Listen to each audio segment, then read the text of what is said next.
Ganun pa man, yung Pasko po ay hindi lang naman po ito isang araw na selebrasyon. Ito po ay selebrasyon ng tuloy-tuloy sapagkat ito po'y patungkol sa higit pa sa mga alam ng marami.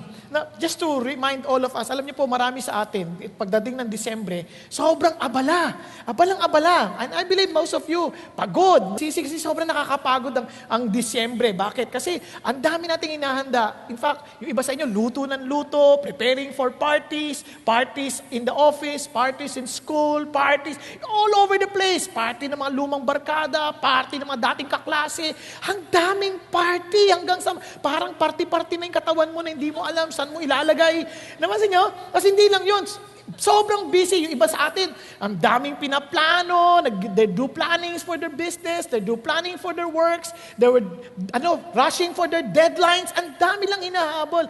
Nakakapagod. Maikli na nga yung oras, naku, dagdag pa. Yung mabigat na daloy, mabigat na trapiko. Di ba? Parang gumabiyahe ka, parang inaabot ng ilang oras, ang lapit-lapit lang. Parang sobrang nakakapagod. Pero alam niyo po, hindi dapat ganyan ang Pasko Hindi dapat ganyan. Kung alam lang natin, ito pang dagdag na kapaguran. Marami sa inyo abalang-abalang bumili ng mga regalo, tama?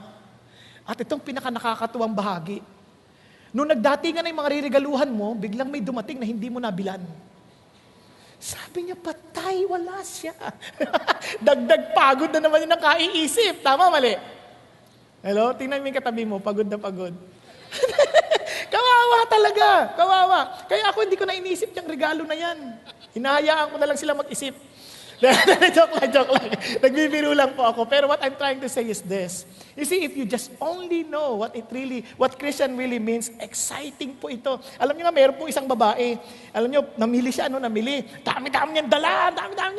Nandun siya sa department store. Naku, asar na. Sa tagal-tagal. Pagbukas, punong-puno pa. Naku, sabi niya, pwede pang isa. Naku, siyempre, yung mga tao. Naku, singit pa rin. Sige. Pag singit na ganyan, nagsara yung pinto, talagang dikit-dikit na yung mga mukha. Nag-aamuyan na silang sama. Siyempre, pawis Ligsawi ba naman, Sino man itong nag-evento ng Pasko na ito? Dapat yan, barilin. Sa sobrang galit, barilin yan. Tapos sabi naman ng mga kasama sa loob ng elevator, oo nga naman. Ganyan, At just, bigla may sumigaw, huwag ka na mag-alala, pinako na siya sa krus. Alam niyo, nagtawanan sila. Ang kaya lang, hindi talaga nila intindihan kung gaano kahalaga yung sinasabi nila. Naintindihan niyo po? Tapos mayroon pang dagdag na nakakatuwa. Minsan nakala natin, alam na natin ang lahat ng Pasko, tungkol sa Pasko. Alam niyo, pag nagbasa kayo ng Bible, makita niyo sa Matthew, sa Luke, tungkol sa mga facts about Christmas. Pero amazingly, si John gave us the meaning of Christmas. So this afternoon, ang ating pong talakayin is receive and share Christ this Christmas.